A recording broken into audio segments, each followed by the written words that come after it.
देखिए, उत्तर प्रदेश में इन दिनों निकाय चुनाव के लिए लगातार प्रचार चल रहा है और इस चुनाव प्रचार में असदुद्दीन ओवैसी अपने समुदाय को उकसाने में जुट गए हैं। चुनाव प्रचार के दौरान उन्होंने कहा कि मुसलमानों के पास कोई ताकत नहीं है, इसलिए उन्हें गोली मार दी जाती है। ओवैसी ये भूल जाते हैं कि अपराध का ना कोई धर्म होता है और ना ही जाति, लेकिन लग रहा है कि वोट बैंक के लिए ओवैसी अपनी कौम को भड़काने में पूरी तरीके से एक्टिव हो गए हैं। अपराधी का खात्मा, ओवैसी को हुआ दर्द।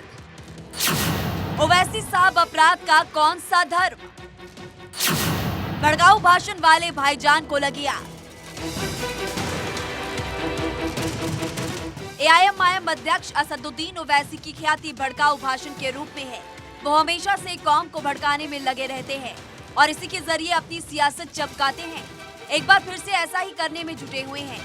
यूपी की सियासी पिच पर भड़काऊ भाईजान एक्टिव हो गए हैं। माफिया अतीक अहमद के मर्डर को मुद्दा बना रहे हैं और इसके जरिए समुदाय विशेष को भड़का रहे हैं। अतीक और अशरफ को कोर्ट ने सजा दी, हमने उनकी सजा के खिलाफ कुछ नहीं कहा, कोर्ट ने सजा दी।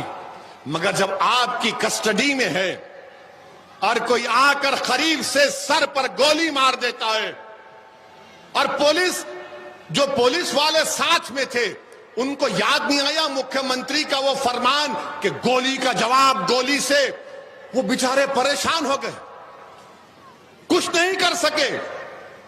और जिस तैयारी के साथ आकर उन जालिमों ने, जिन्होंने पुलिस की कस्टडी में इन दोनों को गोली मारकर हत्या की, मैंने पहले भी कहा, आज भी कह रहा हूं, वो नाथूराम गोडसे की नाजायज औलाद है।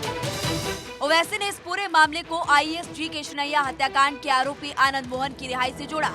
आनंद मोहन की रिहाई को मुद्दा बनाया। वैसे तो बाहुबली आनंद मोहन की रिहाई पर सुशासन बाबू यानी नीतीश कुमार घेरे में है, उनसे सवाल पूछे जा रहे हैं। मगर ओवैसी इस रिहाई पर सियासी रोटियां सेकने में लगे हैं। यूपी निकाय चुनाव में इसको बड़ा मुद्दा बनाकर समुदाय विशेष को उकसा रहे हैं।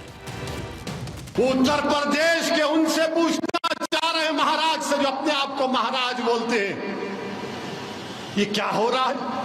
उन्होंने कहा था कि गोली का जवाब गोली से देंगे।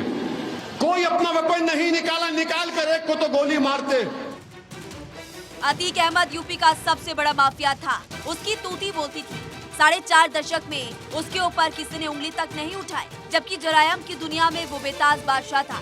योगी आदित्यनाथ ने यूपी की कमान संभाली तो माफिया, बाहुबली और अपराधियों को साफ संदेश दिया कि यूपी में अब कानून व्यवस्था का राज होगा। योगी आदित्यनाथ की सरकार ने अतीक अहमद पर लगाम लगाना शुरू कर दिया और इसी दौरान प्रयागराज में 3 शूटर्स ने अतीक की गोली मारकर हत्या कर दी। माफिया अतीक अब अतीत बन गया तो ओवैसी को दर्द होने लगा। ओवैसी अतीक के पक्ष में बल्लेबाजी करने लगे। एक माफिया को दूसरे माफिया यानी आनंद मोहन से जोड़कर समुदाय विशेष का कार्ड खेलने में जुट गए।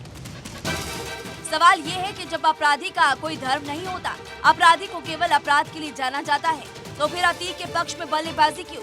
अतीक अहमद हो या फिर आनंद मोहन, दोनों के खिलाफ दर्जनों मामले दर्ज है। अतीक अहमद तो आनंद मोहन से 2 कदम आगे वाला था, उसके खिलाफ 100 से ज्यादा मामले दर्ज थे, लेकिन वो समुदाय विशेष का है तो ओवैसी को मौका मिल गया।